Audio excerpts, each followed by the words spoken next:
High students, welcome to Piyali's classroom. আজকে চলে এলাম নতুন একটা ভিডিও নিয়ে। তবে আজকের ভিডিওটাতে কিন্তু আমি নতুন কোনো টপিক পড়াবো না। আজকের ভিডিওটাতে আমি নিজের সম্পর্কে কিছু বলবো। আমার নাম পিয়ালি ভট্টাচার্যী। আমি পড়াই বিগত 20 বছর ধরে। আমি ক্লাস 9-10-এ হিস্ট্রি আর জিওগ্রাফি ওয়েস্ট বেঙ্গল বোর্ডের পড়িয়ে থাকি। এই হিস্ট্রি আর জিওগ্রাফি যেটা আমি পড়াই সেটা ওয়েস্ট বেঙ্গল বোর্ডের Bengali version and English version both ভার্সানকেই পড়িয়ে থাকি। 11-12-এর ক্ষেত্রে জিওগ্রাফি আর ইকোনমিক্স পড়াই অ্যান্ড ইভিএস। জিওগ্রাফি, ইকোনমিক্স আর ইভিএস এই তিনটে সাবজেক্টই আমি বেঙ্গলি ভার্সান অ্যান্ড ইংলিশ ভার্সানে পড়িয়ে থাকি। আর কলেজের স্টুডেন্টদের ক্ষেত্রে বলছি, আমি জিওগ্রাফি অনার্স অ্যান্ড পাস আর ইকোনমিক্সের ক্ষেত্রে ইকোনমিক্স পাস পেপারটা পড়িয়ে থাকি ইংলিশ অ্যান্ড বেঙ্গলি বোথ ভার্সানে। এটা গেল ওয়েস্ট বেঙ্গল বোর্ডের কথা।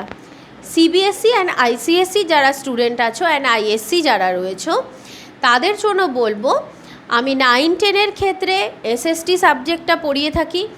এসএসটি সাবজেক্টের মধ্যে history, geography, political science and economics পুরোটা যাদের সিবিএসসি তাদের ইনক্লুডেড রয়েছে।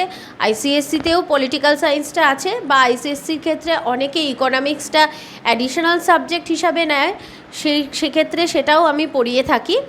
আর আইএসসির geography and economics, CBSE class 11-12-এরও জিওগ্রাফি অ্যান্ড ইকোনমিক্স পড়াই।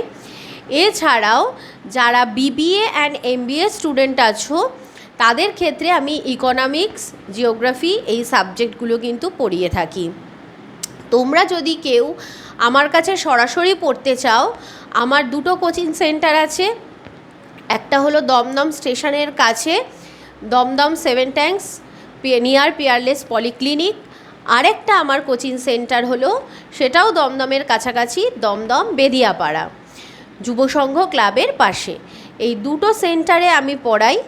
এছাড়াও তোমরা কেউ যদি আমার কাছে অনলাইন ক্লাস করতে চাও, যারা দূরের স্টুডেন্ট আছো, মনে করছো যে ম্যামের কাছে আমরা অনলাইনে পড়বো, সেক্ষেত্রে তোমরা কিন্তু আমার সাথে যোগাযোগ করতে পারো। আমার কাছে অনলাইন ক্লাসও কিন্তু অ্যাভেলেবেল রয়েছে। এছাড়াও যদি তোমরা অনলাইনে আমার থেকে নোটস নিতে চাও, সেক্ষেত্রেও কিন্তু তোমরা আমার সাথে কন্ট্যাক্ট করতে পারো। আমাকে তোমরা জানাবে এবং আমার স্ক্রিনে দেওয়া যে নাম্বারটা আছে সেই নাম্বারে তোমরা আমার সাথে যোগাযোগ করবে। আজকের ভিডিওটা তাহলে এখানেই শেষ করছি। ভিডিওটা সবার মধ্যে শেয়ার করে দিও, লাইক করো। নেক্সট ভিডিওতে তোমাদের আবার নতুন কোনো একটা চ্যাপ্টার নিয়ে ডেসক্রাইব করব। আজকে এখানে শেষ করছি। টাটা।